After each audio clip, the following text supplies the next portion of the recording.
here. I'm here today to give you a very quick answer to one of the most common questions that I get as people are wanting to start to play the violin. And that is, Nicole, I need to find an instrument. Do I rent or do I buy one? How do I go about this? So the first thing I'm going to have you keep in mind is, in general, you get what you pay for in terms of violin. So choose something that's a little bit better quality, because as you're learning the right techniques in lessons to be able to sound good, you want an instrument that's going to keep up with you. The second things I'm going to have you consider are, 1, your budget, obviously. What can you afford? 2, who's going to be playing the violin?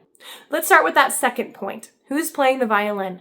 If you are an adult or someone, let's say about 5 feet or taller, you'll likely be playing a full-size violin. Full size is the biggest that violins come. And so if you're starting to play on that size, you're going to have this violin likely for some time. So you may want to keep that in mind in deciding whether or not you want to rent or buy, that this violin's going to be yours for some time.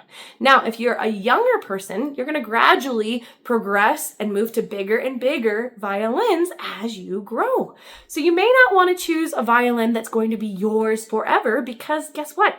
You're going to grow out of it really quickly. So my quick advice would be to rent a violin from a reputable violin shop, not just some general music store that sells guitars and ukuleles and saxophones and recorders, but actually renting a violin from a reputable shop, or buying a violin from a reputable shop, again, that offers a trade-in program. Many specific violin and string shops will allow you to purchase an instrument, and then when it comes time to move to a bigger instrument, allow you to trade that in, which makes it so that you're not left hanging on to this violin that you've outgrown forever and ever and ever.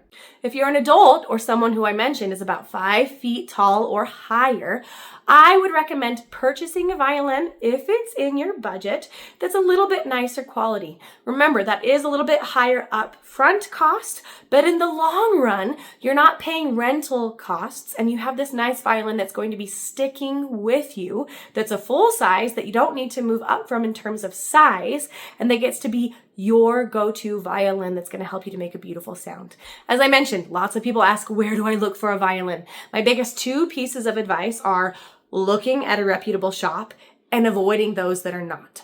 Number 1, look for a violin or string-specific shop. Again, look for one of these shops because the associates there know how to handle and deal with string instruments. If you go to just a general music store that sells every different instrument, you may not have that expertise, and you may not be getting a great violin to start out with. So go to a string-specific or violin shop specifically. Now, some places to avoid. More often than not, I would avoid places like flea markets, pawn shops, and Amazon. I love Amazon. In fact, it's kind of embarrassing how many packages arrive at my house on a weekly basis. But when it comes to instruments, they're not known for producing great quality instruments, especially violins. So I would steer clear of Amazon to get your violin. Remember, you're trying to invest and get a quality instrument that's going to keep up with you as you're learning the right techniques to be able to sound good. A better online alternative, if you're interested in that, is looking into sharmusic.com. I am not an affiliate with Shar Music at all, but I find that they offer great quality instruments that fit many different budgets and price points, and could be a great go-to if you're getting started. Reach out and let me know how these tips help you.